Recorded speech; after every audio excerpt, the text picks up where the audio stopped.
ચલો આ ભાજપના નેતાઓએ શું કર્યું છે? કોર્પોરેટરે શું કર્યું? અને દારૂ પીવે, મસવાટી ખાય, એ બધું અંદર નાખે.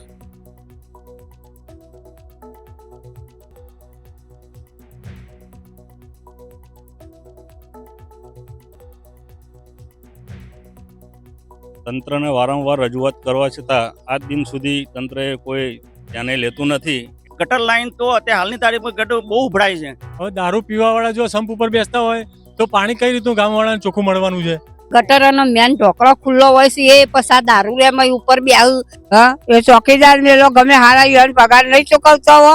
અમારે બેન પોણી આવે છે ગંધાતું ડોરું પીએ એટલે નાકે પાલ વડાડી તો હોઢાય.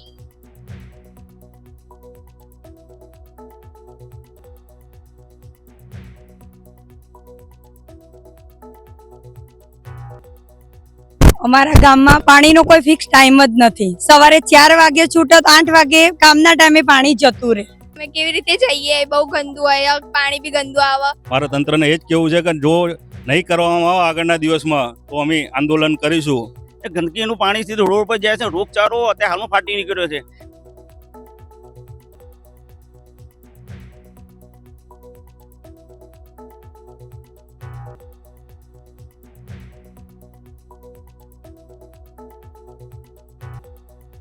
કોર્પોરેટરને કહીએ કે એ મારી જવાબદાર નથી, તમે ટોકન ફોન કરો.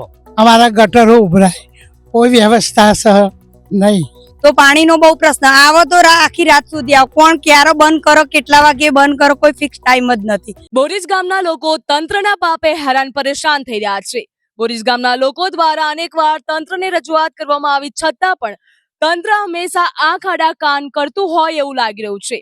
બોરીજ ગામમાં ગટર લાઇનની પણ સમસ્યા સર્જાઈ છે અને એકવાર રજૂઆત કરી તેમ છતાં પણ ગટર લાઇનની પણ કોઈ પ્રકારની કામગીરી કરવામાં આવી નથી. તો હાલ ગામના લોકો જોડે આપણે વાત કરશું કે એમને કઈ કઈ સમસ્યાનો સામનો કરવાનો વારો આવે છે. અમારા ગામમાં ટોકો રાતી દારૂડિયા બધા અહીંયા બેસે છે, બરોબર. અને દારૂ પીવે, મસવાટી ખાય, એ બધું અંદર નાખે. ટોકો ખુલ્લો રાખે છે, બરોબર. હોય અમારે ચોકીદાર છે નહીં. અમારા ગટરો ઉભરાય, કોઈ વ્યવસ્થા છે નહીં. તંત્રને તમે શું રજૂઆત કરશો? તંત્રમાં કોઈ તમારી અરજી આપવામાં આવી? જીએમસીમાં અરજી? ના, અરજી નથી આપવામાં આવી. પણ એમ કા ગટરનો મેન ઢોકળો ખુલ્લો હોય છે એ પછી દારૂ એમાં ઉપર બે એકી એ કર્યું, દારૂ એ વેલું, એ બધું એ ઢોકળો તો ઢોકવો પડે ને. આ ટાંકાની જ માવજત સરકાર દ્વારા કરવામાં આવતી નથી. તંત્રમાં તમે રજૂઆત કરી છતાં પણ સાંભળતા નથી, તો શું કહેશો? ભર્યું એકવાર કે કે જીવ આ પાણી ચમ ગંધાય છે કે અમે ટોકો દવા રેડીને ધોઈને આવ્યા છીએ તેમાં ગંધાય છે એટલે એ માટે આવું છે. તો અમે અઠવાડિયાની વાત જોઈએ એમાં તો આ બે પરોમાં બધા બીમારીઓ આવી ગઈ. પાણી પીતા બધાને માટલો ખાલી કરી લો છો. બધા પાણી વનો ગમનો છું એટલે આવું બધું એની વ્યવસ્થા ટોકા ઉપર રખાવો તમે. હા, એ ચોકીદાર મેલો ગમે હારા યુવાન પગાર નહીં ચૂકવતો હો તો વચ્ચે માગા પાછા થઈ. પાણીની પહેલી વ્યવસ્થા સારી જ જોવો ને. ગટરો ઉભરાય તો કોઈ હમું ના જોવો નહીં. કઈ કઈ સાચે ઠેલણીઓ કાઢીને હેડ્યા જઈ એટલે અમારા ગામમાં બહુ એ થઈ ગયું છે. અમારે બેન પોણી આવે છે ગંધાતું ડોરું પીએ એટલે નાકે પાલ વડાડી તો હોઢાય.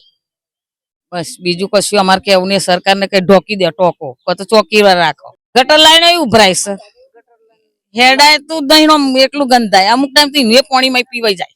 એનો તો જોરદાર થઈ જશે બેન. હેડીએ ગટર નું બધું પાણી ગટર નું બધું. બસ આ ટોકાનું આ કરાવી દો, બીજું કશું કહેવા માંગતો નહીં અમે. અમારા ગામમાં પાણીનો કોઈ ફિક્સ ટાઈમ જ નથી. સવારે 4 વાગે છૂટે તો 8 વાગે કામના ટાઈમે પાણી જતું રહે. એટલે કોઈ એવું તંત્ર ટાઈમ જ નથી ગામમાં એમ કે આ ટાઈમે પાણી આવશે, આ ટાઈમે કોઈ કામે જતું હોય, કોઈને પાણી ભરો, કોઈ પાણી ના પણ ભરો. તો પાણીનો બહુ પ્રશ્ન. આવો તો આખી રાત સુધી આવો. કોણ ક્યારે બંધ કરો, કેટલા વાગે બંધ કરો, કોઈ ફિક્સ ટાઈમ જ નથી. પછી 2-4 દિવસથી પાણી બહુ દૂષિત આવે છે. એવું પાણી અમે પીધું પણ ખરું અને અત્યારે લોકો ગામમાં બીમાર પણ પડ્યા છે. એને કોણ જવાબદાર?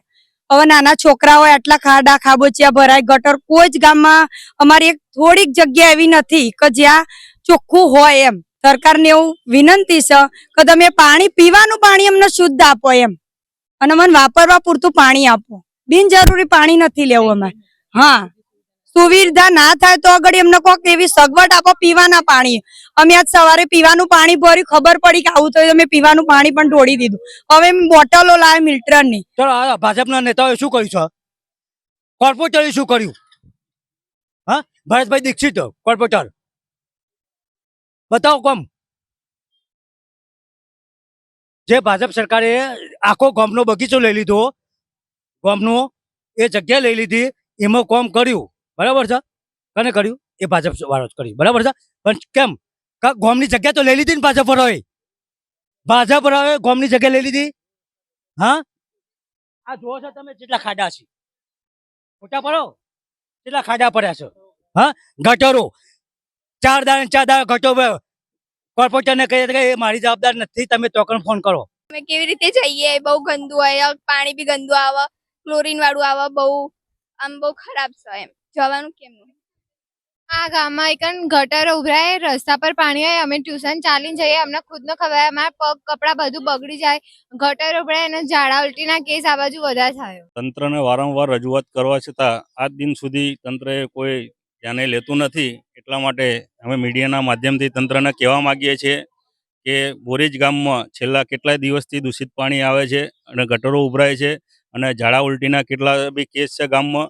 તો મારા તંત્રને એ જ નિવેદન છે કે ભાઈ જલ્દીથી જલ્દી આના ઉપર તમે ધ્યાન દોરો અને પીવાનું પાણી છે તો ના હોય તો ટેન્કરની વ્યવસ્થા કરી આપો.